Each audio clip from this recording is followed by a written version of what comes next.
It is an honor to speak once again with Derek Maltz, former special agent in charge of the United States Department of Justice, Special Operations Division, as well as he also previously held, right here in New York, chief of the New York Drug Enforcement Task Force. I want to remind everybody the oldest and largest drug task force. Derek Maltz knows his stuff. Now, Derek has been sounding the alarm for the last several, years, even more than that, with the media and the public about our open borders and the allowed escalation of illegals. And that's my words, not Derek's, but I'm calling them illegals. The trafficking, the smuggling, the poison, fentanyl, and other dangerous drugs just seemingly flowing freely over these borders. We have a national security threat like never before unfolding before our eyes. Derek Maltz now travels across the country. He is educating the public about all of this with the organization BORDER911. The organization aims to raise awareness of the significance of border security, pushing for tougher measures to combat illegal immigration, drug trafficking, and human trafficking. I want everyone, every warrior out there, border911.com. Derek Maltz, let's jump right in. Welcome back to the Warriors. Thank you, Lynn. I appreciate you having me back. Absolutely. First of all, I must thank you on behalf of everybody for your decades of service and continuing to be outspoken with the facts and truths about what is going on in our country. You know, I want to get your opinion on this. The current occupant of the White House, I'll just say it. I don't like to say his name, but I'll say it. That would be Biden. Current occupant of the White House. You know, he just put out something, 500,000 illegals are being given this amnesty, or he wants to do this, or they want to do it, the administration. I'm curious about this. What are your thoughts on this? Well, really, it comes down to one thing, politics. It's like putting politics ahead of public safety and national security. Look at this savage. Like I say savage because that's what it is. This beautiful lady, Rachel Morin, right, in Maryland, mother of 5, right? Found dead, while she's hiking in Maryland. And this guy comes in from El Salvador illegal, right? So this guy allegedly, if you read the news reports, was also involved with a really brutal attack on a 9-year-old and his mother out in Los Angeles in a home invasion to have DNA evidence. And then you look at this 13-year-old that's raped by the other savage from El Salvador illegally being here, right? Thank God, 10 members of the community, they stepped up and apprehended him because they put out a really good photo. But again, the country supposedly was shocked by this event. Well, the country shouldn't be shocked if they're paying attention to the details. We have ghost criminals everywhere in this country, and this is going to continue. The news is finally starting to illuminate some of these brutal acts of violence and death, right? And then there's this 12-year-old boy, I guess, down in Texas. 2 Venezuelans are charged with the murder of this 12-year-old. So when is this going to stop? And by the way, I know for a fact that a lot of this stuff is not really publicized because they're trying to cover it up. So it's like, this is what people have to realize. And then you look on the fentanyl side, Lynn, just look out in my old stomping grounds, upstate New York in Buffalo. There were 7 dead last Monday in one little town up there from fentanyl poisoning. It was cocaine mixed with fentanyl. And believe it or not, the ages were like 40s to 60s, which is a little bit of an unusual, range of people. But 7, it's like a mass poisoning. It's continuing around the country because the production in Mexico is off the charts. Geez, you open up such a can of worms here. I have so many questions for you, Derek. But the first one is also, I got to go back because I wonder about this every day. What happened? Answer this any way you see fit, please. I want Republicans in Congress, in the Senate, whatever you want to call it, in Washington, because we do a lot of work in Washington. It's completely red tape. That's a separate program, though. What about this, Homeland Security, Mayorkas? Why aren't they like every day, like talking about him, saying he's a criminal, stepping up, holding him accountable? I know there were some things a few months ago, but like it comes for a few days. We have kind of a media splash. It goes away. Isn't this man a criminal? I mean, in my opinion, I'm not the expert you are. I don't understand why we're not pounding away like on that. Well, look, I actually testified last July with Jason Jones and others on the impeachment hearings at Mark Green was hosting down there in Washington. And obviously, after a long time, they finally got the impeachment in the House.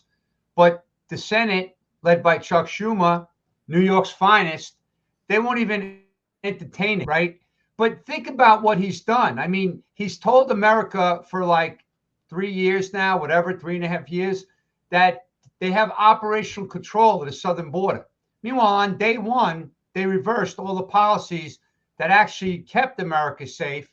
And now we have all these unknowns, like the 1.8 million known gotaways from countries like 170 countries. You know, just look at these recent, 8 Tajiks that were arrested in LA, New York, and Pennsylvania, right? These are allegedly ISIS-K, radicalized individuals that were here illegally. Now, I don't know all the details of the indictment and stuff yet, but there's rumors out there that they talked about bombs, right? And so they're here in America. And keep in mind, these ISIS-K lunatics, they just killed in what March in Russia, was it? Over 100 people in what movie theater or some type of, event. So I'm very concerned how the terrorists are taking total advantage of all these weaknesses. But to be honest, Lynn, I'm more upset that the government is misleading and lying to the public. So when we do have one of these events, because it's going to happen, we got this largest radicalization movement ever. Look at what the FBI director is telling America on a daily basis now, it seems. The lights are blinking red all over. They've never seen the threat streams that are coming in. So the logical question for anybody in America, especially those with families, okay, does the FBI director even communicate with the Secretary of Homeland Security and the president? Because shouldn't they be listening to what the FBI's threat streams are? And so it makes no sense. It's absolutely something I can't grasp. Nobody can grasp this. And most people aren't really paying attention because they don't believe anything's going to happen to them. Well, when the boom goes off and everyone's scratching their head and we have dead bodies in America, people are going to want to know, how did this happen? Well, we know how it happened, and it's just going to continue. So he should be held accountable, but unfortunately, never going to happen under the current administration with the current Congress. It's very sad for everyone. And these issues are not red or blue issues. They're red, white, and blue issues. These people hate America from ISIS, from Hezbollah, right? We are big threats. These Chinese criminals that are all over this country, they don't like America. They're looking for revenge.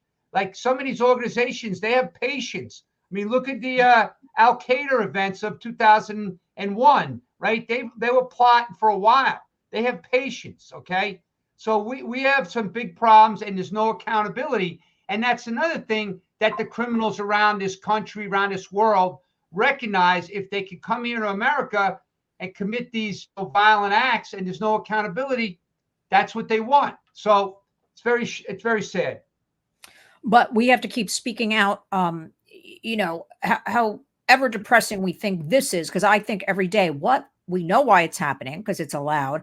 We have to just keep talking about it, get the public on board, get the public to understand that every town, city, rural area in America right now, Derek, is really a border state. That's the way I can relate to them when I tell them that, and they understand a little bit better.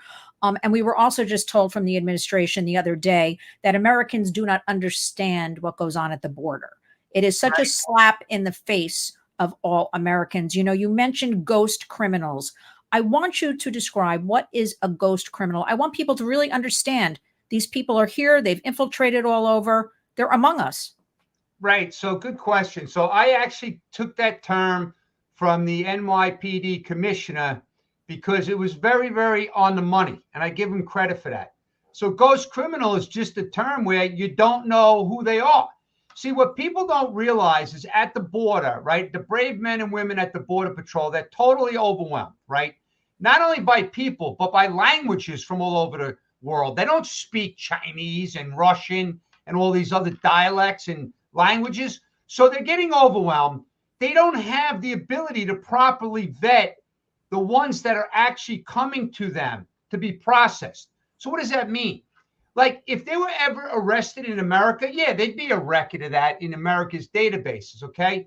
But if these people are in like El Salvador, they're in Russia, they're in China, they're in Africa, it's not like we can contact those countries and they're going to give us reliable information. There's a huge gap. We don't know anything about these people, even the ones that are filing asylum, coming in here, quote unquote, legally, right? Waiting for their appearance. But you got to remember, the vast majority of these people, they don't even have claims that would actually fall under the asylum law. Like they're fraudulent asylum claims. You can't come to America just to get a job. I feel bad for most of these people. My heart goes out. They want to, support their families, but that doesn't qualify for asylum. Okay. But my big issue, Lynn, is the 1.8 million known gotaways. We have no idea who they were. They never went and got fingerprinted or, questioned by Border Patrol. They paid the cartels a lot more money to stay away from apprehensions from Border Patrol. So why? Why didn't they want to go and get fingerprinted? Why didn't they want to get talked to by Border Patrol? Why would they pay thousands of dollars more? Some of these high value targets are getting paid, up to, I've heard, $50,000, right, to get in here per person. Now, why do they do that? Who sent them? Why are they coming here? What's the motive? What are they going to do when they get here?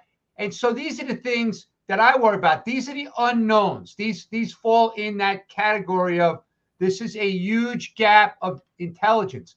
Then you hear the FBI director saying, the Chinese are the biggest national security threat that we have in this country. But yet now, just the southern border alone, we have about 4,000 Chinese nationals coming in here illegally this fiscal year alone, about 32,000, close to 32,000 in 8 months.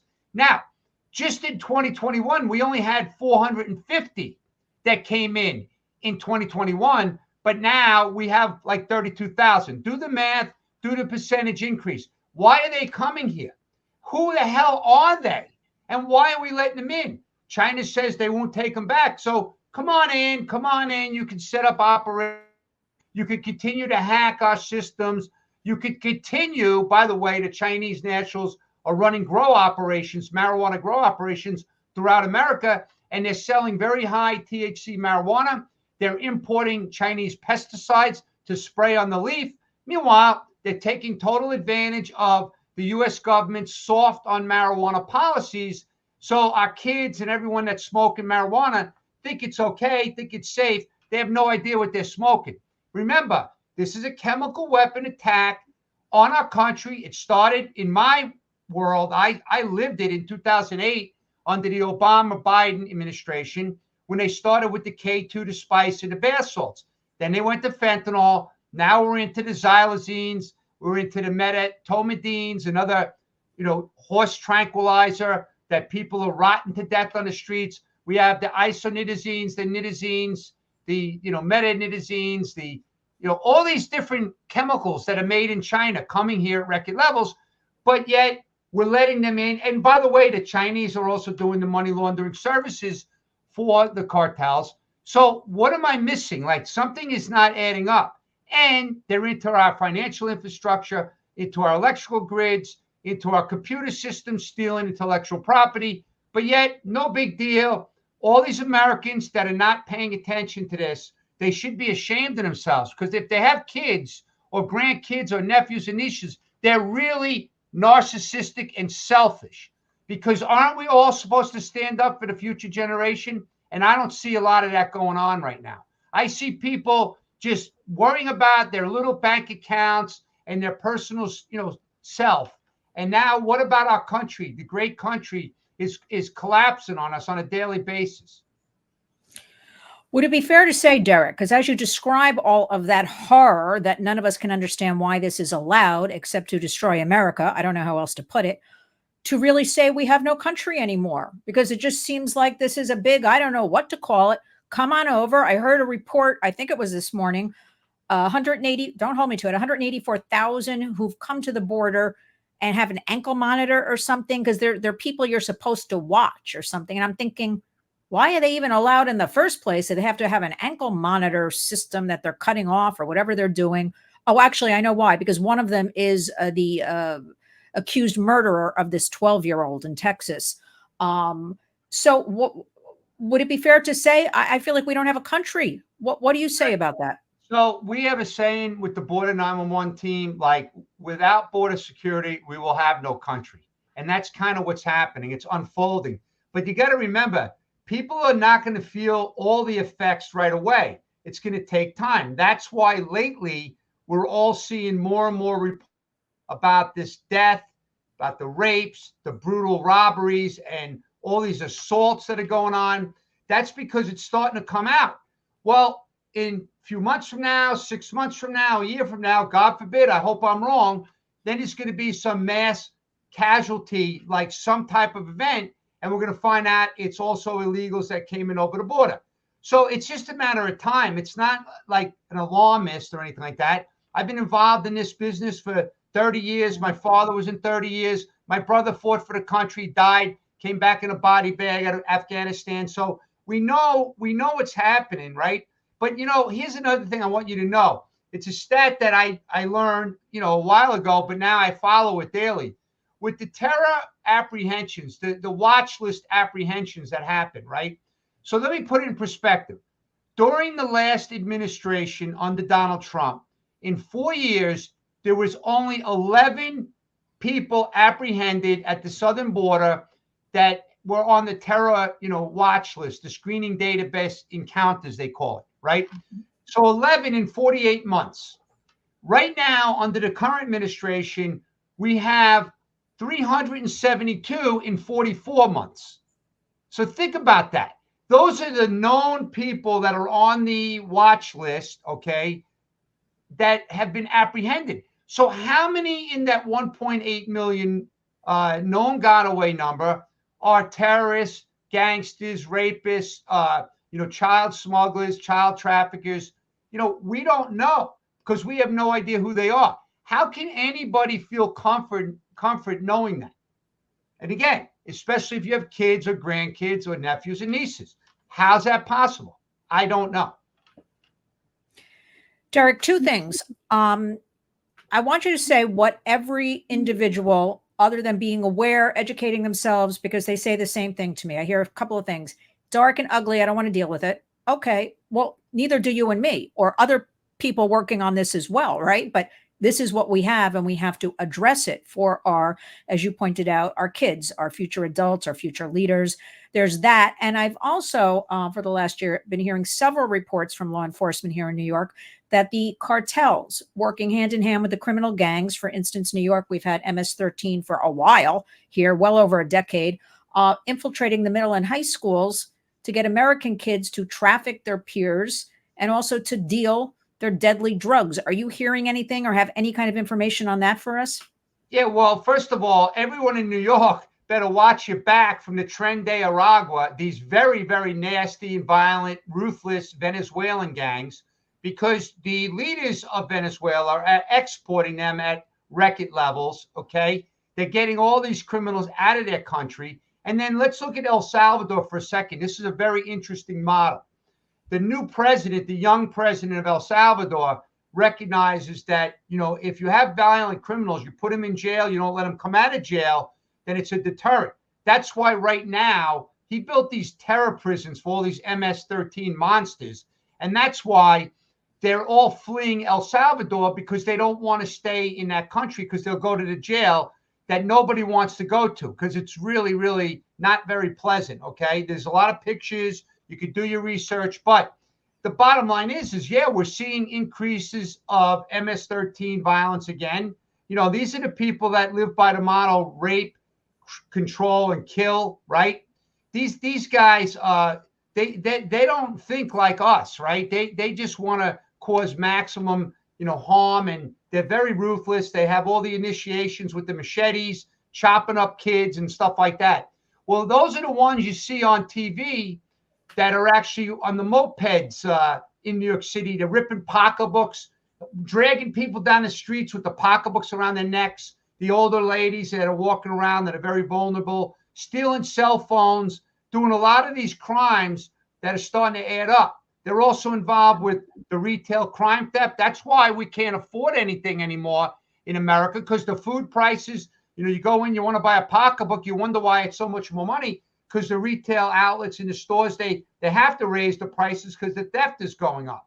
So yeah, it is a whole, slew of issues. And yes, I do believe, and I've talked to a lot of people, that these very violent and these ruthless criminals are leaving these countries to come here because they don't feel any threat to be apprehended or go to jail. They get freebies at the same time that we're all paying for, by the way. They have babies at record levels in the hospital. So good luck if you're on the southern border and your wife's pregnant or your girlfriend's pregnant. They want to go to the hospital. There's no room because the hospitals are saturated with all these illegals that are getting babies for free. So I don't know how that's really acceptable. I mean, don't get me wrong. I have a heart for these people. I want to help them, but get in line, go through the legal system, and we'll help them. But, it's overwhelming. And you look at all the homeless, the homeless vets that are in our country that fought for the country. Now, we don't even take care of them. I had a mom call me last week from South Carolina, a 24-year-old daughter, Holly Aiken. She actually died. She joined the military to take care of her family. She couldn't get the proper support for her mental illness and her knee, that she had an injury during boot camp or whatever it was. She had to turn to a pill for help and she died. And now grandma has to take care of the kid. She was in the military, so we're seeing a record level of military men and women who are dying from fentanyl. So we could go on all day, but they're terrorizing our country, these criminals and these terrorists, and we're not stepping up, and it's really sad. It's horrific. And we have to remind everybody also, and I have all the studies to back this fact up, that, a lot of people, kids especially, are buying drugs on Instagram and Snapchat with 2 clicks and hashtag 1 pill kills. So we have to constantly, you do not do this, you do not buy drugs online from strangers. I just want to throw that out here. Let's talk about the fentanyl a little bit. I know August 21st is Fentanyl Awareness and Prevention Day. We have something coming up in New York called the Times Square Takeover. I know you're involved with the Lost Voices of Fentanyl. Tell us, and I know you have things coming up, events with all of this. Fill us in about this, because this is a take action the public can attend, get involved with. Yeah. So tell us about that. Lost Voices of Fentanyl is having a rally down in D.C. on July 13th. BORDER911 team will be there to support all these families from around the country. And there'll be a march over to the White House to just try to spread awareness. But there's also a huge event in New York City, as you said. Voices for Awareness is having an event with the Void organization out of California. And that's going to be another good event. It's fully supported by the law enforcement community up in New York City. Yes. And that's going to be right in Times Square. They're putting billboards up. And again, it's all an awareness campaign. But you know what's really sad, Lynn? Where the hell is the government? Why are they not pushing out the awareness? Why are the families that lost their kids running around the country with nonprofits, putting up billboards, going into schools, because they want to save other kids' lives? So I applaud them. That's why I do what I do, to support these families. But where's the government? Why aren't they helping spread the awareness? Isn't that their job? I mean, during COVID, every night you go on the TV, you see COVID cases, COVID deaths. Now we can't even get accurate and timely stats on fentanyl deaths and fentanyl poisonings. I want a stat that no one will produce. How many Narcan reversals have been done in America by EMS, by police, and hospital workers? I don't want to violate HIPAA. I don't need anybody's name. I don't even need ages. I need to know how many are happening, because that's a way to better assess the threat, the magnitude of the threat, because it's not just deaths. Thank God we have Narcan, right, to reverse the deaths. But I want to know the totality of the fentanyl poisonings. But we can't even get that stat. No one's collecting that. No one's sharing that. So again, it's the government covering up, being deceitful because of politics and elections. I just throw this out there. I do a lot of work legislatively up in Albany, our state capital here in New York. I have to tell you, I was there a couple of weeks ago, Derek. Beautiful big buildings and all that. And I'm like, these offices are like all empty. Where is everybody? As I walked around the hallowed halls of this, beautiful buildings up there, I'm like, wow, on a Tuesday, mind you, not a Friday or a Monday where they might have a long weekend or something. And I'm like, wow, where is it? It's dark up here. The offices are closed. I have to ask you, our government, obviously, people are always saying, why is this allowed? I'm always like, solving things doesn't make people money. Like, I'm trying to break it down, make it so easy for people. Solving things doesn't make money. It could be a pothole. It could be the border. Tell us, though, because what we do with the Warriors, community creates change is our hashtag. We are trying. If we get one person a day on board, we consider ourselves successful. Tell us about Border 911, going into the most important election of my lifetime. I think of all our lifetimes. Like, I want people to step up for this Border 911. Give us a little bit about this and how they can help you with that.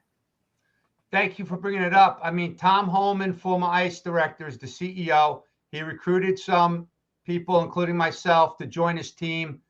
Former Border Patrol Chief Rodney Scott, Jason Jones, former DPS captain, Sarah Carter, very, very well-known investigative reporter with Fox News, and Victor Avalar, who was shot as an ICE agent in Mexico with his partner, Jaime Zapata, who died from the Cartels, assault. But so we go around, and we were just in Chicago like last week, out there educating the blue state of Chicago, because this is not a political group. This is a nonprofit 501c3 to educate on the crisis from the border, the violence, the fentanyl poisonings, the human trafficking, sex trafficking, just to get people more educated. The team has a lot of collective knowledge. We do our research. We review stuff. We work closely with law enforcement that's doing this every day. And so border911.com is the website. You could go research and see what we're doing. If you could support, that's great. We will be having more events. I encourage you to come out and hear what we have to say. But it's just something that we're trying to do because we want to give back and we want to help the American public to get more educated on the issues, because mainstream media is covering it up. It's very deceitful. So, and it's there's a lot of nonsense that goes on the media. So we're trying to give people the facts. Yeah. Derek, you're actually something I'd never thought I'd ever say to you. Don't be so shy about it. People have to follow border911.com. If it's $1, if it's $5, if you can't afford any money, then use your social media platforms to just share where the events are being held, anything that is posted. Share the information, because knowledge is truly power. Let's get the word out there. Border911.com. Derek, finish us up. Finish us up with what you want to leave us with, what everybody needs to keep their eye on right here in June of 2024. Well, there's so many things to keep your eye on, and it's hard to really put it down like that. But I would just say that, everything we just talked about impacts everyone. This is not a Republican or Democratic issue. That's a fact. Unfortunately, the current administration, overturned the policies at the border for selfish political reasons. And now we have the cartels running the largest ever human trafficking, sex trafficking, drug trafficking operations in the history of the country. We have the Chinese taking total advantage, further penetrating our country with their people and their resources, setting up counterintelligence operations, producing, very deadly substances that are out there all over America in the communities. I mean, the DEA last year alone seized 80 million fake pills with fentanyl. And the DEA administrator has been putting out that 7 out of 10 pills they analyzed contain a potentially lethal dose of fentanyl. So, yeah, everybody needs to realize that we're in this together. So the country will just fall apart if we don't have good Americans stepping up and start spreading the word. You just reminded me of something before we end this. I could talk to you all day about this. We work extensively with all of the children unaccompanied coming across the border. We don't know where tens of thousands, hundreds of thousands of them actually end up. There's no follow-up. as far as we can find. We have a lot of NGOs working on the border. We can't get information from them. We're very worried about the sex trafficking. And another thing I want to point out is we believe in people should come here legally. And we work with a lot of immigration attorneys. It takes 7, 8, 9 years to complete the process to become a proud American. I want to say, Derek, that a lot of these women coming here with children, families. Well, I'd come here too if I heard free housing, food, my child can get, education, and I'm paid $5 a week in one of these other countries. They are debt bondage. They are being forced to continue when they get here being these sex slaves. And I have on good authority, this is happening outside of a lot of these quote unquote family hotels here in New York City. Once they get here, it's not over. They're not living the life that they thought, and they are being forced. So I say our U.S. government is complicit in the biggest human trafficking with the cartels in the world. This is unacceptable. Well, Derek Maltz, I don't know if you want to weigh in on that before I let you go, but I find that such a human rights abuse where the UN should be all over that, and our government. It's horrific. Right. So look at these poor young girls that are on the journey and they have to take birth control because they know they're going to be raped multiple times on the journey. Like, how is that humane? How's the U.S. government comfortable with enhancing the ability for these savages to do this to the young girls? I don't get it. I don't understand it. So yeah, they are enhancing the ability for the Chinese and for the cartels to make billions of dollars, kill at record levels. That's the bottom line. You can say what you want, but that's a fact. By opening up that border, they've opened up the floodgates of people and contraband, north and south. So you know what?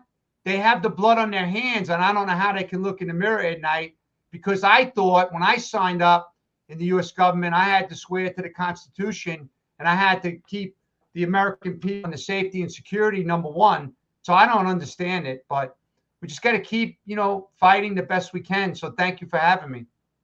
You're welcome, Derek Maltz. Thank you for all you do. You're at the forefront, your dedication and commitment, your service. Really, you are without peer. Everybody, I have all your information, all the links, everything in the body of the video for everybody to follow along. Everybody can follow you also on Twitter you're at Derek Maltz _senior, and you're on YouTube, BORDER911.com. Again, everybody's going to get this information in the body of the video. Thank you. I want everybody to support Derek, BORDER911, all of the great work, all of the true warriors out there. And Derek Maltz, let us speak again soon, because we have a lot of issues leading up right up to November, and you're at the forefront. And I so appreciate you coming on with me today to share your voice and expertise with all of our warriors out there. Thank you. Thank you so much, Lynn. Have a good weekend. Thank you. You too.